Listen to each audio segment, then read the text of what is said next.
बिस्मिल्लाहिर्रहमानिर्रहीम। आज हम एक नए सफ़र का आगाज़ करने लगे हैं, नया सब्जेक्ट लेकर। और आज हम आप लोगों को पूरी कायनात का वजूद, अल्लाह ताला का कौन और फिर फायकून, इसके सफ़र से स्टार्ट करने लगे हैं। और आपको बताते हैं कि कैसे ये दुनिया जो है एक छोटी टिनी बाल से पूरी गैलेक्सीज और फिर प्लैनेट्स, स्टार्स, ये कैसे वजूद में आए। और ये सब्जेक्ट जो है आप सही समझ रहे हैं, साइंस जिसे कहते हैं एवरीडे साइंस। लेकिन उससे पहले हम थोड़ा सा साइंसदान बनने की कोशिश करते हैं। तो आज से आप कुछ दिनों के लिए अपने आप को साइंसदान समझें कि आप एक जदीद मॉडर्न साइंटिस्ट हैं। और साइंटिस्ट जो हैं दुनिया की खोज के सफ़र में निकलने वाले हैं मेरे साथ। और बिल्कुल याद तो कुछ भी नहीं रखना, हमारा काम है सीखना। तो सीखने में सबसे पहले EDS यानी everyday science, the universe and solar system, ठीक है।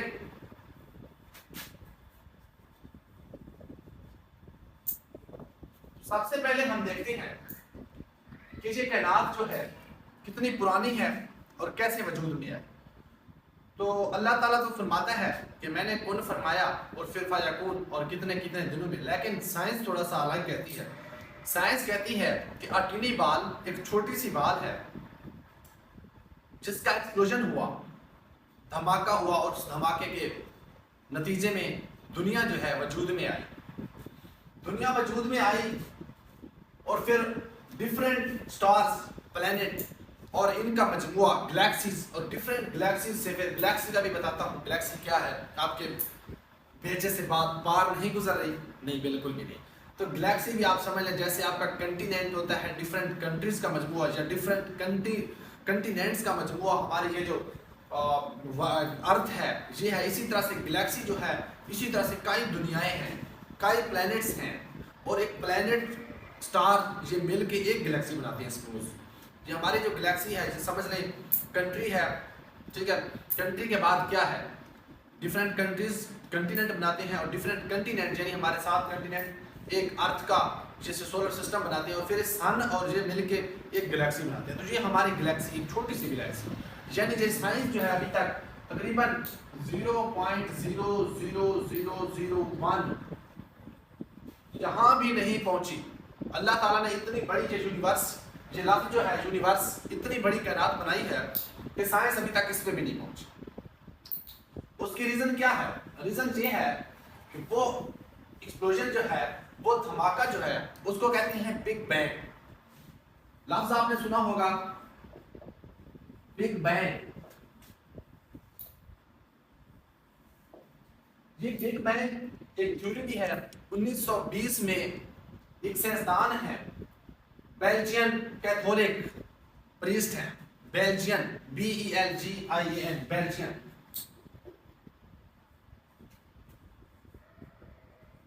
बेल्जियन कैथोलिक,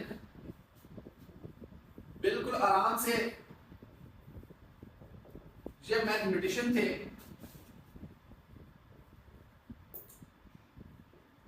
ठीक है जी, मैथमेटिशियन थे। एक और है गॉर्जेस लेमेत्रे,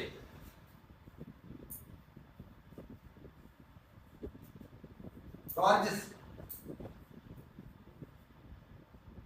लेमेत्रे। ये सवाल कमीशन में आया है कि बिग बैंग थ्योरी जो है ये किसने दी है? तो ये फिजिशियन थे, फिजिक्स से थे, ठीक है, फिजिशियन। और ये जो है मैथमेटिशियन है, कौन? Belgian Catholic priest. किस थ्योरी के? बिग बैंग थ्योरी के। और बिग बैंग क्या है?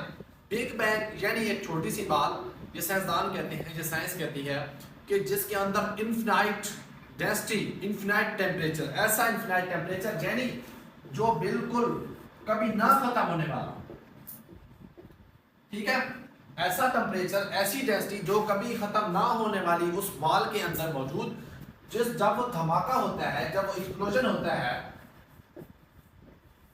आप आज साइंस की दुनिया में बहुत इंजॉय करने वाले हैं, ठीक है। तो ये एक्सप्लोजन जो है बेसिकली वो बाल जब फटती है, वो धमाका होता है, तो उसके नतीजे में क्या होता है, ये कायनात बनती है। और उसका बहुत ज्यादा टेम्परेचर यानी इन्फिनाइट टेम्परेचर, जो कि काउंट नहीं किया जा सकता, इन्फिनाइट डेंसिटी जो कि काउंट नहीं की जा सकती। फिर उसके नतीजे में मल्टीपल गैलेक्सीज वजूद में आई और उनसे कायनात बनी। तो अब हम थोड़ा सा अपने सफर को जो है आगे रवा दवा करते हैं। बिग बैंग थ्योरी जो है आपको समझ आ गई होगी और एक क्वेश्चन पूछा जाता है डिफरेंट मेथड से कि कौन सी थ्योरी है या कौन सा एक्सप्लोजन हुआ था जिसके नतीजे में कायनात जो है हमारे वजूद में आई, तो वो है बिग बैंग। तो आप अब इस दुनिया में अभी तक नहीं आए, लेकिन आपको पता है कि दुनिया जो है कायनात जो है ये बन चुकी है। अब हम जिसमें रह रहे हैं, हम पूरी कायनात का इल्म नहीं लेने वाले, बस हमें पता है बाकी भी अल्लाह ताला की बहुत बड़ी कायनात है जो हम सोच भी नहीं सकते। उसमें से हम थोड़ा सा टुकड़ा इस अर्थ का और इसके साथ जुड़े प्लैनेट्स जो हमारी गैलेक्सी में मौजूद हैं, टोटल प्लैनेट्स जो हैं, नंबर ऑफ प्लैनेट्स जो है वो हमारे पास 8 हैं, 8 हैं, 9 थे, अब नहीं है।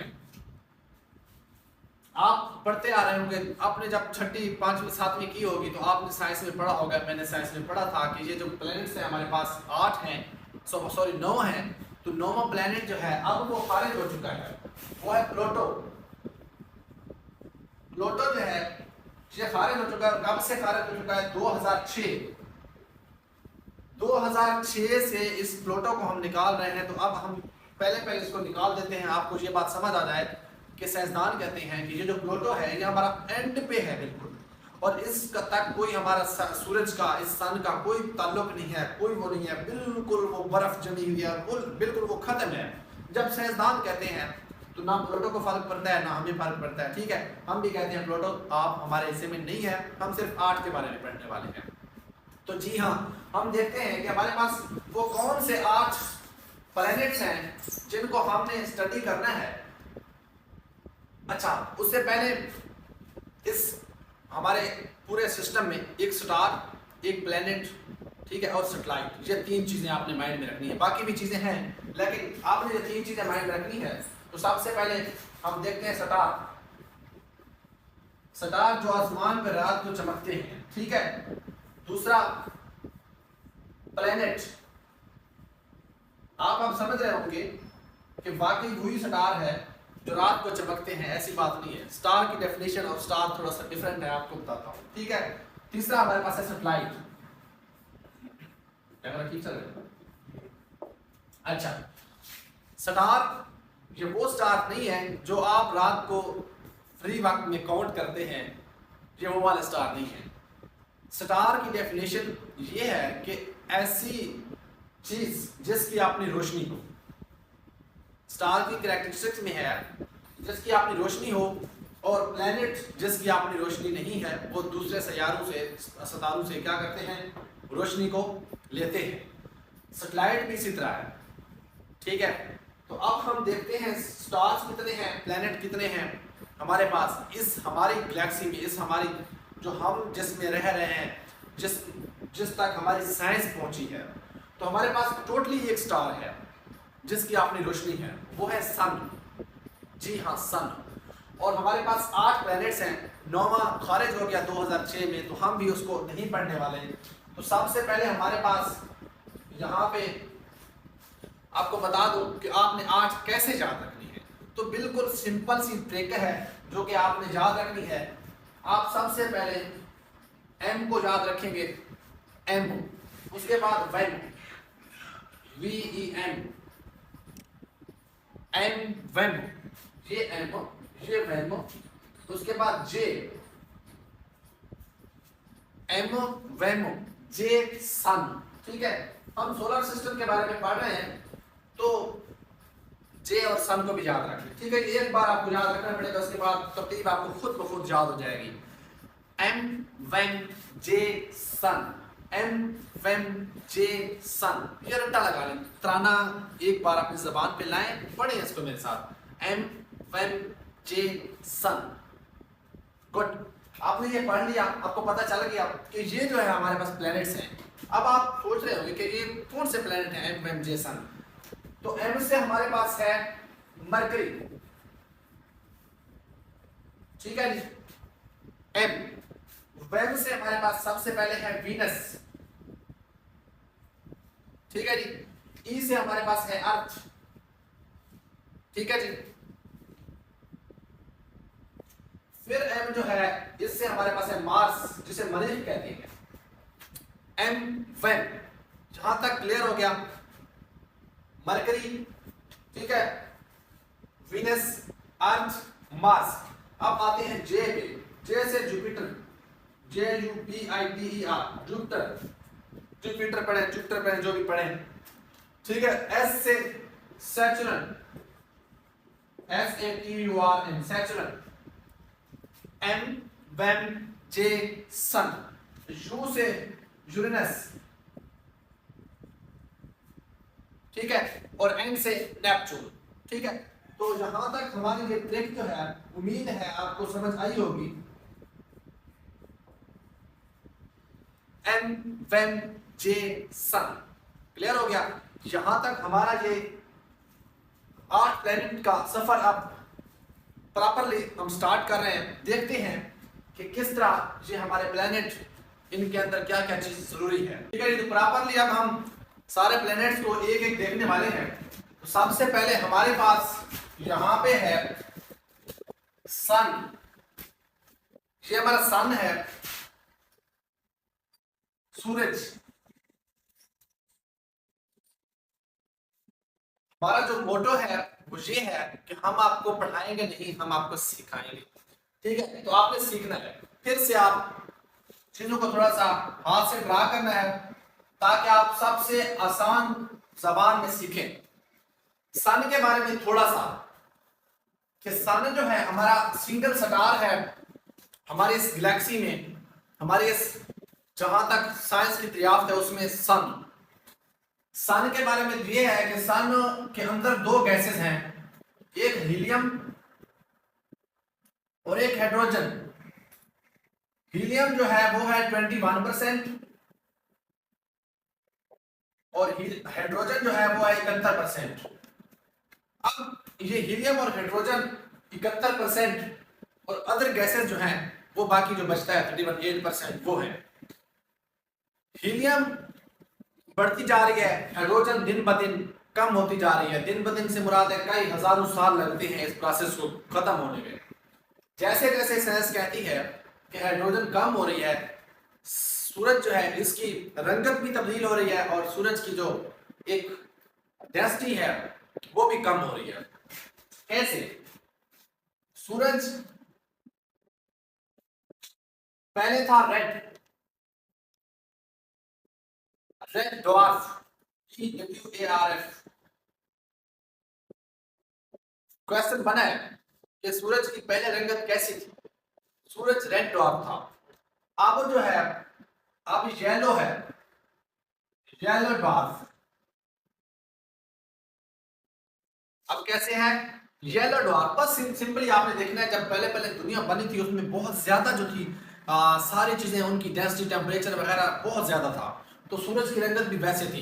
सूरज के अंदर हाइड्रोजन जो थी बहुत ज्यादा थी। जिस हाइड्रोजन और हीलियम का आपस में क्या होता है, रिएक्शन होता है, और रिएक्शन के जरिए से फिर धूप बनती है, एनर्जी खारिज होती है, और फिर उस हीट से दुनिया के अंदर ये जो हमारे पास रोशनी पहुंच रही है उसी से पहुंच रही है। तो साइंस कहती है कि एक वक्त आएगा जब हाइड्रोजन खत्म हो जाएगी और ये कलर क्या हो जाएगा? व्हाइट हो जाएगा सूरज का। और जब व्हाइट हो जाएगा, व्हाइट ड्वार्फ होगा, तो क्या होगा? साइंस कहती है कि सूरज रोशनी देना छोड़ देगा, सूरज का रंग फीका पड़ जाएगा, ठीक है। ये साइंस कहती है। और आपने PPSC के हवाले से चीज याद रखनी। अब कलर कौन सा है? येलो ड्वार्फ है। पहले कौन सा था? रेड ड्वार्फ था, ठीक है। और आने वाले कई हजार सालों में कैसा हो जाएगा? व्हाइट हो जाएगा। लेकिन अल्लाह पाक बेहतर जानते हैं, जिस चीज को अल्लाह ने बनाया है तो अल्लाह ताला उसको अपने हिसाब से चला रहे हैं, ठीक है। अच्छा, साइंस को अपनी चीजें साबित करने में जैसे जैसे टाइम लग रहा है वो तो है ही सही, ठीक है।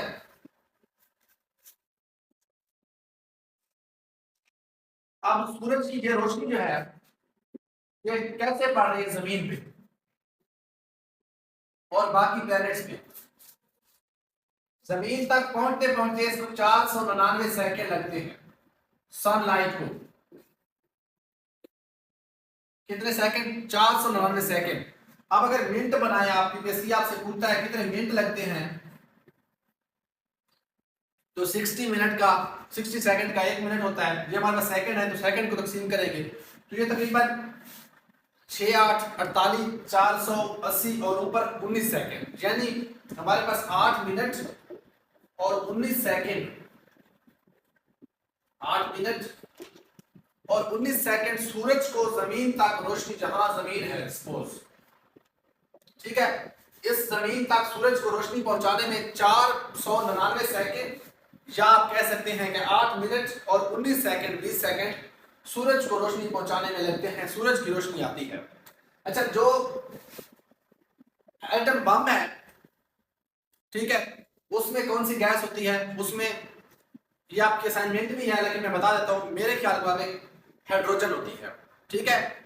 जो न्यूक्लियर वार, न्यूक्लियर वेपन्स, ठीक है, हाइड्रोजन होती है। आपने ये आपके असाइनमेंट है कि एटॉमिक बम जो है उसमें कौन सी गैस होती है, ठीक है।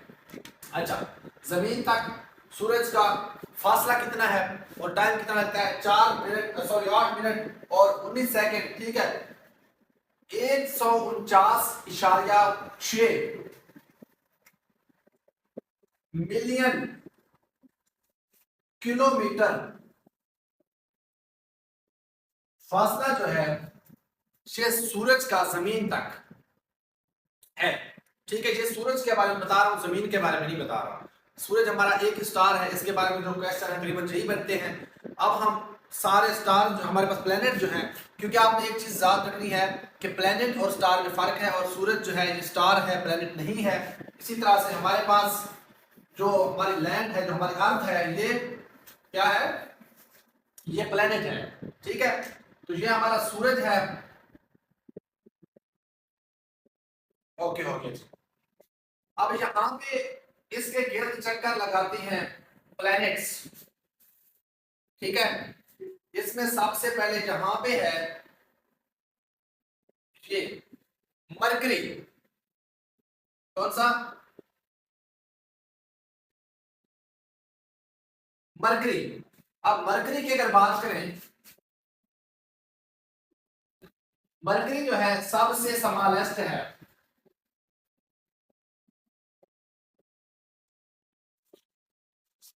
के बारे में क्वेश्चन क्या है मरकरी के बारे में? Mercury is the smallest planet, ठीक है। दूसरा सवाल मरकरी के बारे में ये है, ये हमारा मरकरी है, ऑल अबाउट मरकरी आप देखेंगे थोड़ा सा। उसके बाद ये क्लोजेस्ट है, उसके बाद ये क्लोजेस्ट क्यों है? क्योंकि आपको नजर आ रहा है कि सबसे पहले जो है सन के बाद हमारे पास मरकरी है, ये सबसे सूरज के करीब तरीन है। अच्छा, जब करीब तरीन है तो ये सबसे पहले इसके गिर्द चक्कर लगाता है सूरज के गिर्द, और सूरज, एक बात, सूरज नहीं अपनी जगह से हिल रहा, ये सारे जो प्लैनेट्स हैं ये इसके गिर्द क्या कर रहे हैं? चक्कर लगा रहे हैं, रोटेशन है इनकी। अच्छा, इसकी रोटेशन जो है सबसे स्मॉलेस्ट ईयर है इस पर, यानी सबसे पहले इसका चक्कर मुकम्मल होता है। रीजन क्या है? क्योंकि ये सबसे करीब है। अब जब रनिंग करते हैं, आपको बताने वाले बताते हैं, टिप देते हैं कि यार आपने क्या करना है, आपने जो आपका वो ट्रैक है, ट्रैक की अंदर वाली साइड में चलना है। अगर आपका गोल चक्कर है तो उसकी रीजन ये है कि आप जब उस ट्रैक के अंदर वाली साइड पे चलेंगे तो आप जल्दी चक्कर मुकम्मल करेंगे बनिस्बत आप बाएं वाले अगर ट्रैक पे चलते हैं तो, ठीक है। इसी तरह से ये भी क्लोजेस्ट टू सन। अच्छा, अब ये क्लोजेस्ट है तो स्मॉलेस्ट ईयर भी इसी का है। अब स्मॉलेस्ट ईयर है तो कितने दिन? अर्थ के मुताबिक इसके 88 दिन का एक साल होता है। कितने दिन? जरूरी नहीं है, अगर आपने डेज रखने हैं याद तो रख ले, अदरवाइज जरूरी नहीं है। इससे कभी पूछा नहीं गया डेज का, 88 डेज का एक इसका चक्कर मुकम्मल होता है मरकरी। इसके बाद हमारे पास, आपने साइंस की 7th की किताब जो है उसमें ये बना हुआ आपको मिलेगा, यहां पे एम वैम, वैम की आप वी स्टार्ट होती है यहां से, ठीक है। वैम जो है ये सेकंड प्लेनेट है। अच्छा, तरतीब आप देखें तो इसी तरह से है, एम वैम जे सन। सबसे पहले हमारे पास मरकरी, उसके बाद वीनस। अब वीनस जो है ये सबसे हार्टेस्ट है एंड ब्राइटेस्ट, समझें, हार्डेस्ट एंड ब्राइटेस्ट। अब आप सोच रहे होंगे, लेकिन आप सोचते नहीं है मेरे ख्याल है, आप सोच रहे होंगे कि मरकरी जो है सूरज के करीब है, लेकिन मैं कह रहा हूं कि हार्डेस्ट एंड ब्राइटेस्ट जो है वो कौन सा है, सबसे चमक वाला कौन सा है, वीनस है। जी हाँ, उसकी रीजन ये है कि ये जो है सूरज का आपको रुख नजर आ रहा होगा, सूरज का रुख थोड़ा इस साइड पे है, लेकिन ये थोड़ा उसके नीचे पड़ता है, लेकिन इसकी जो रोशनी है डायरेक्ट सूरज की रोशनी इस पे पड़ती है, और इसका जो अक्स है वो भी क्या होता है, ऐसे डाइवर्ट होके इस पे पड़ता है। तो ये सबसे हॉटेस्ट, सबसे गर्म तरीन सियारा जो है वो कौन सा है, वीनस है। ठीक है, वीनस के बारे में दो बातें। पहली कौन सी बात, वीनस हॉटेस्ट है, ब्राइटेस्ट है,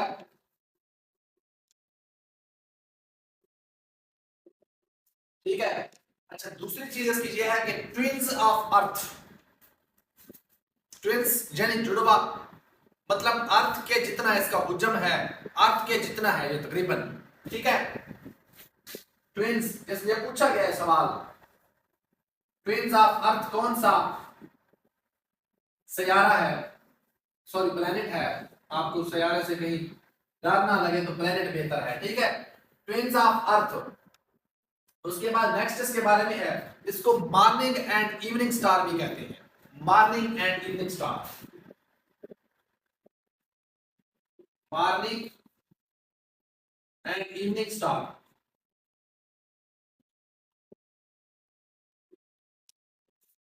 मॉर्निंग एंड इवनिंग स्टार कौन सा, वीनस। फास्टेस्ट सॉरी स्लोएस्ट भी है, ठीक है। इसकी स्पीड जो है बहुत ही क्या है, स्लो है, ठीक है। उसके बाद प्लेनेट हमारे पास 8 है। और अच्छा, एक चीज, इनकी रोटेशन जो है, रोटेशन इनकी कैसी है, एंटी क्लॉकवाइज है। अब एंटी क्लॉकवाइज है तो मतलब ये हमारा कौन साइड है, ईस्ट साइड है, ये हमारा वेस्ट साइड है, ठीक है।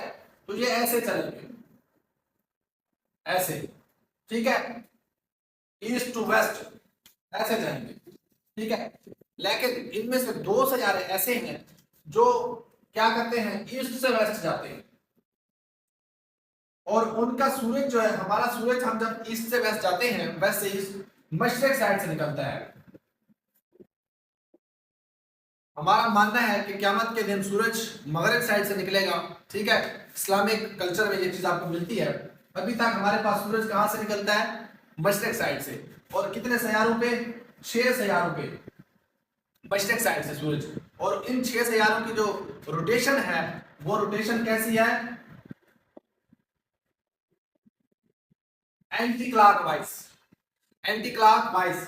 और 2 सैयारे ऐसे हैं जिनका सूरज जो है वो मगरिब साइड से निकलता है। जी हाँ, सूरज किस कहां से निकलता है, उनका सूरज मगरिब साइड से निकलता है। और वो 2 सैयारे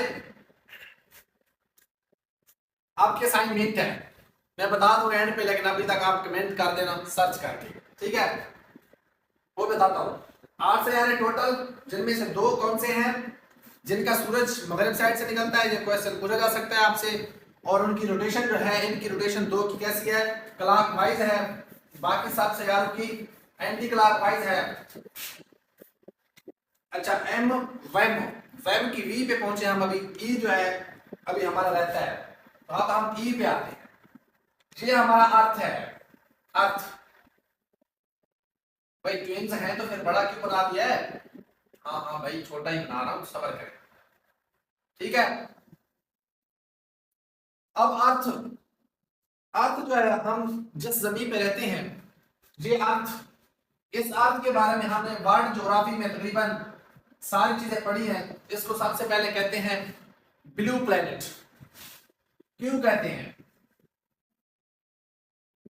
BLUE, ब्लू प्लेनेट, क्योंकि अगर आप इस अर्थ की फुल ऊपर कैमरा ले जाएं पूरी अर्थ पे, और जब तस्वीर बनाएं तो आपको ब्लू नजर आएगा। रीजन क्या है, आपको मैंने बताया था 71% क्या है इसमें, क्या है, वाटर है, और 29% लैंड है।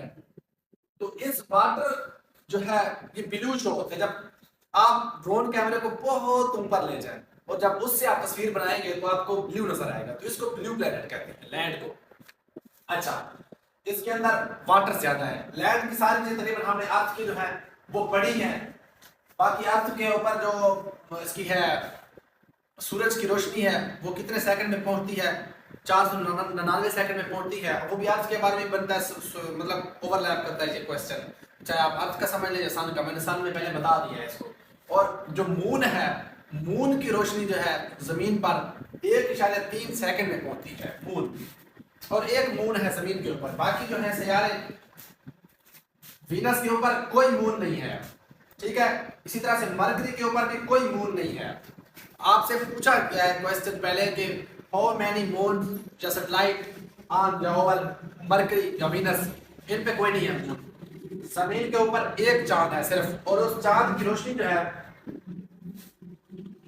1.3 सेकंड में पहुंचती है, ठीक है। ये अर्थ के बारे में क्वेश्चन है। अब हम नेक्स्ट देखें ये अर्थ। अच्छा, उसके बाद हमारे पास ये सियारे, आपने ये तस्वीर जो है 7th की बुक साइंस की है उसमें देखी होगी। अच्छा, एमओ वेमो, वेम की वी ई पे पहुंच गए हैं। अब हम एम पे आते हैं। एम जो है हमारा Mars,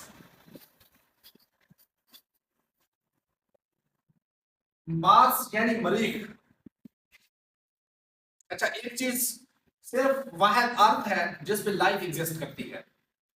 due to temperature and other factors जो हैं उनकी वजह से वीनस, मरकरी या बाकी आप मार्स, इनको उठा लें, कोई ना कोई चीज़ ऐसी अबंडेंट में है कि जो जहाँ पे ज़िंदगी को मुमकिन नहीं बनने देती, ठीक है। इसी तरह से लाइफ जो है ओनली वन प्लेनेट जहाँ पे लाइफ एग्जिस्ट करती है। साइंस लगी भी है कि कहीं शायद इंसान का ठिकाना बन जाए और इस दलदल से निकल के कहीं और प्लेनेट पे पहुंच जाए, लेकिन वो फिर भी अगर इंसान पहुंचा तो एलियन उनको सबक सिखाने लगे कि जो इंसान है ये एलियन में ही जा सकते हैं। अच्छा, मार्स को सबसे पहले कहते हैं रेड प्लेनेट। इसकी जो, जैसे हमारा ब्लू है, इसकी जो कैरेक्टरिस्टिक्स है वो रेड प्लेनेट है, रेड प्लेनेट कहते हैं इसको। इसके बारे में कोई खास क्वेश्चन नहीं पूछा गया, और इसके बारे में पूछा गया इसके ऊपर कितने मून हैं, यानी चांद है, तो 2 मून है इसके। अब जमीन के ऊपर एक है, मार्स यानी मरीख के ऊपर 2 हैं, वीनस के ऊपर कोई भी नहीं है, इसी तरह से मरकरी के ऊपर भी कोई नहीं है, ठीक है। यहां तक हो गया। अब नेक्स्ट हम देखते हैं नेक्स्ट प्लैनेट्स को। बंद करें। 4 जो पहले मैंने बताए हैं, कौन कौन सा, मरकरी, वीनस, अर्थ और मार्स, ये 4 जो हैं ये हार्ड फॉर्म में है, ठीक है। जैसे ये पेज आपके पास हार्ड फॉर्म में होते हैं और एक सॉफ्ट फॉर्म में, ठीक है, यानी इनकी फिजिकल एग्जिस्टेंस है। बाकी जो 4 हैं वो गैसियस हैं, गैसेस पे मुश्तमिल हैं, ठीक है। तो कौन कौन से 4, सबसे पहले एमो वेमो, वीनस, मरकरी, वीनस, अर्थ और मार्स, ये 4 गैसेस हार्ड हैं, और ये 4 जो है बाकी। अब जो हम पढ़ने वाले हैं जे सन, जे सन में सबसे पहले जुपिटर, एस से सैटर्न, और यू से यूरेनस, और एन से नेपच्यून, ये 4 गैसियस फॉर्म में हैं। ये चीज आपने माइंड में रखनी है, ठीक है। अच्छा, ये मैंने लिख दिया आगे, और अभी आपने आगे बनाने हैं, ठीक है, प्लैनेट्स। अगला प्लैनेट हमारे पास कौन सा है, जे, जे यानी जुपिटर। मैं इसको पढ़ता था जुपिटर, जुपिटर, आप भी पढ़े इसको जुपिटर पढ़े या जुपिटर, ठीक है।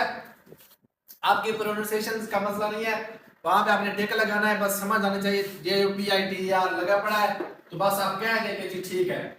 अच्छा, ये सबसे पहले तो फास्टेस्ट रोटेशन है इसकी।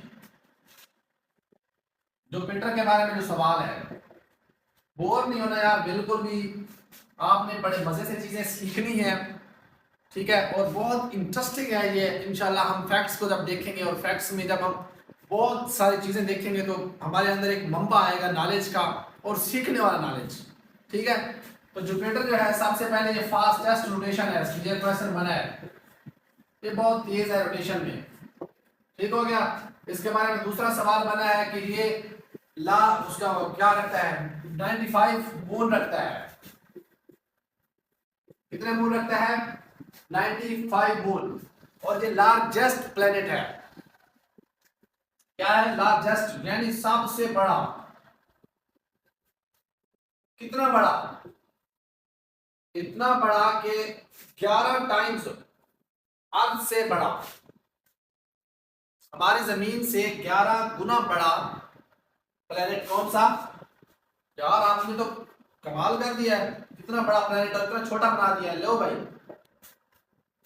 Jupiter 11 times largest, more than किससे, अर्थ से। ठीक है, ये क्वेश्चन जो है किसके बारे में, जुपिटर के बारे में। नेक्स्ट अब हमारे पास जे सन में एस की बारी आती है, तो एस हमारे पास कौन सा है, चूरन है हमारे पास, सैचुरन। ठीक है, सैचुरन सबसे पहले जब साइंस की वो थी सर्च थी तो उसके मुताबिक 95 मून्स रखने वाला, यानी सबसे ज्यादा चांद रखने वाला था कौन, जुपिटर। लेकिन अब गुस्सा कौन है जी, सैचुरन ने कहा नहीं भाई आप बाहर हो जाएं, मेरे पास सबसे ज्यादा मून है, हमसे तो एक एक चांद नहीं संभाला जाता। और ये क्या जी, 140 चांद को सवाल के बैठे है सैचुरन। हमारा एक चांद है और हमारे पूरी तारीख के जो शोरा हैं अभी तक उस चांद की तारीफ में क्या क्या लिख गए हैं। ठीक है, तो शुक्र है कि हमारा चांद ही एक था, वरना पता नहीं क्या होता, हमसे तो वो एक ही नहीं संभाला गया। ठीक है, हमारी पूरी जितनी हिस्ट्री है, मतलब आप उर्दू के शोरा, मेरा एक दोस्त भी है, कजन भी है कमल, ठीक है, वो हमेशा चांद के ऊपर शायरी लिखता है।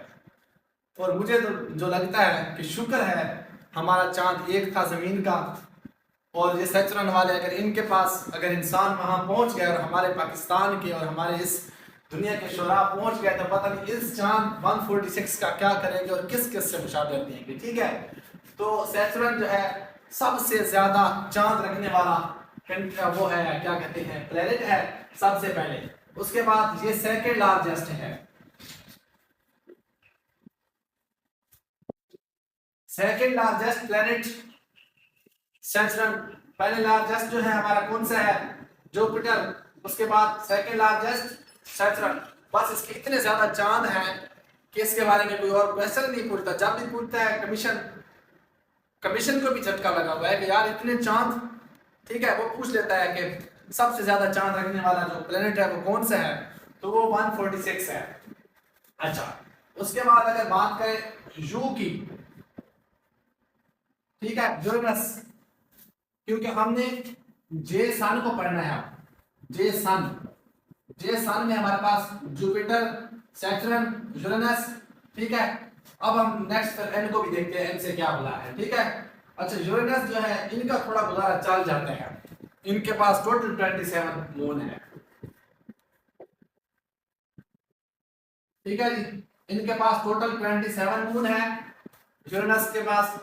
और यूरेनस जो है, अच्छा मैंने बताया था कि दो ऐसे प्लेनेट हैं जिनकी रोटेशन जो है क्लॉकवाइज है, 6 ऐसे हैं जिनकी एंटी क्लॉकवाइज, एंटी नहीं एंटी क्लॉकवाइज, ठीक है, एंटी क्लॉकवाइज यानी वो ईस्ट से किस तरफ चलते हैं, सॉरी वेस्ट से ईस्ट की तरफ चलते हैं। लेकिन दो हैं, एक हमारा वीनस और दूसरा कौन सा, यूरेनस। ये दो क्लॉकवाइज हैं, इनके सूरज जो है वो भी मगरब से निकलते हैं। ठीक है, तो ये क्लॉकवाइज इनकी रोटेशन है। और ये हमारा सेकंड लास्ट है यूरेनस। इसके बाद हमारे पास लास्ट से रहता है और वो एन रहता है, यानी एन से नेपच्यून। ठीक है, ये हमारा एन, नेपच्यून जो है हमारा ये लास्ट है। और ये सबसे दूर है सूरज से। ठीक है, अब देखिए आप, सबसे दूर है तो मतलब इस तक रोशनी बहुत कम पहुंचती होगी, इस तक हीट बहुत कम पहुंचती होगी, क्योंकि ये जहां खड़ा है सूरज, जहां जहां जहां जहां जहां तक पहुंचते पहुंचते रोशनी खत्म, यानी कोल्डेस्ट, ठीक है, और फारदेस्ट, क्योंकि ये सबसे दूर है सूरज से। अर्थ की बात नहीं हो रही, अर्थ से भी वैसे सबसे दूर यही है, और अर्थ से क्लोजेस्ट जो है वो वीनस है और मार्स है। ये भी क्वेश्चन बना है, क्लोजेस्ट वन प्लेनेट कौन सा है, तो वीनस आप कह सकते हैं। ठीक है, ये क्वेश्चन आप उसमें बेशक अर्थ वाले में लिख लें। नेपच्यून जो है फारदेस्ट है,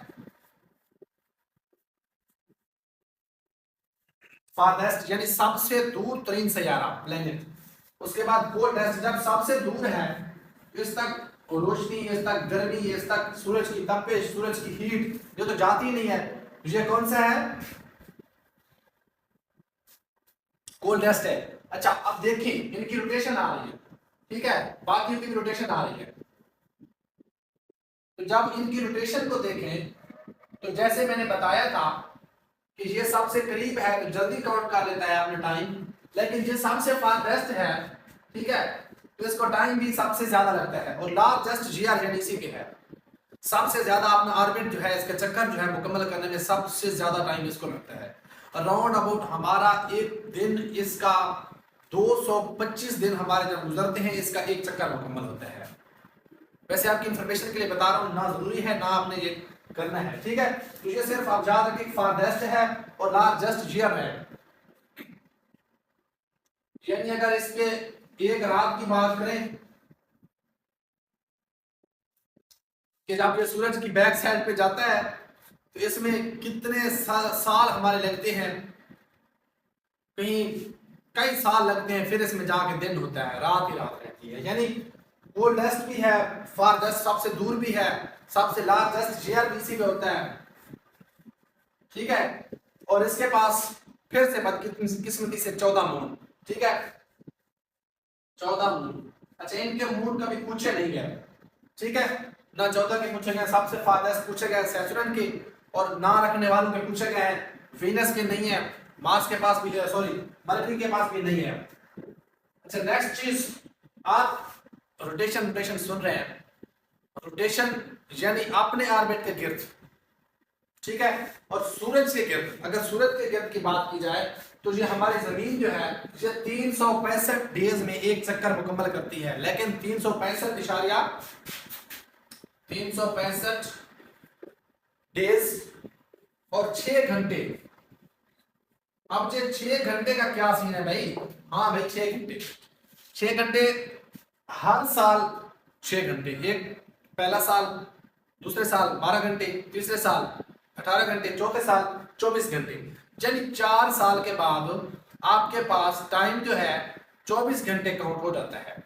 तो मतलब लीप ईयर, लीप ईयर बहुत पूछा जाता है कि लीप ईयर जो है कौन सा है इनमें से, वो आपको फिगर देगा 2022, 2026, 2028, 2030। आपने कैसे लगाना है, पहली बात यह है कि आप जो से साल भी दिया जाए आपने उस पर 4 को तकसीम करना है। अगर 4 जो है डिविजिबल है, सपोज आप मैथ नहीं पढ़ रहे यार, बोर नहीं होना, मैथ नहीं है ये, ठीक है, 2022 की बात करता है, क्या 2022, 2024, ठीक है, 2026, 2028, इनमें से कौन सा ईयर जो है लीप ईयर है। तो आप देखिए 2000 को काट दे, बेशक 22 जो है, 22 पे 4 का हो जाता है, 4 तकसीम होता है, नहीं होता, 4 5 20 होता है, 4 से 24 होता है, 24 के ऊपर 4 6 24, जी हाँ 4 डिविजिबल है, यानी 20 के बाद हर साल 21 में 6 घंटे एक्स्ट्रा हुए, 22 में 6 घंटे एक्स्ट्रा हुए, फिर 23 में 6 घंटे एक्स्ट्रा हुए, एक चक्कर के, एक रोटेशन के, जमीन का जो एक रोटेशन मतलब वो साल का जो है, ठीक है, हर दिन 365 दिन का। उसके बाद फिर 26 पे 4 तकसीम होता है, नहीं होता, 28 पे जी हाँ होता है। तो यानी जिस पे 4 तकसीम हो वो ईयर लीप ईयर होता है। और लीप ईयर कितने साल बाद आता है? हर 4 साल बाद आता है। इसके बारे में 3-4 क्वेश्चन बनते हैं। और जब लीप ईयर होगा उसके फरवरी के 29 दिन होंगे, बाकी 28 होते हैं, वो एक दिन बढ़ जाता है, यानी हर 4 साल बाद वो जो फरवरी होता है उसमें एक दिन एक्स्ट्रा हो जाता है। क्यों हो जाता है? उसकी रीजन ये है कि वो 6 घंटे जो है 365 डेज और 6 घंटे, जब 6 घंटे एक्स्ट्रा वाले होते हैं 4 साल में वो 24 घंटे बनते हैं। और वो 24 घंटे के बाद एक दिन पूरे को वो जन्म देते हैं। और वो जो एक दिन क्रिएट होता है, पैदा होता है, वो एक दिन क्या करता है? 29 दिन हो जाते हैं फरवरी के। तो पूछ सकता है आपसे फरवरी के 29 दिन क्यों होते हैं? तो वो लीप ईयर की वजह से। लीप ईयर को क्या होता है? हर 4 साल बाद जो 6 घंटे एक्स्ट्रा होते हैं वो लीप ईयर बनाते हैं। ठीक है, तो मेजर हमारे पास सोलर सिस्टम के बारे में हमारे पास, और यूनिवर्स क्रिएशन ऑफ जो है यूनिवर्स है, इसके बारे में बिग बैंग थ्योरी से लेकर यहाँ तक उम्मीद है आपको बहुत अच्छे से समझ आई होगी। आपने बहुत इंजॉय करते करते सीखा होगा चीज़ों को। लिखें, बनाएं और समझें चीज़ों को। एक एक चीज़ को जब आप हाथ से बनाएंगे, जब रिविजन करेंगे, आपको चीज़ें याद होती चली जाएंगी। और आपने क्या करना है? इसी तरह से बनाना है ताकि आपको पता चले। एम वेम जे सन आपको भूले नहीं।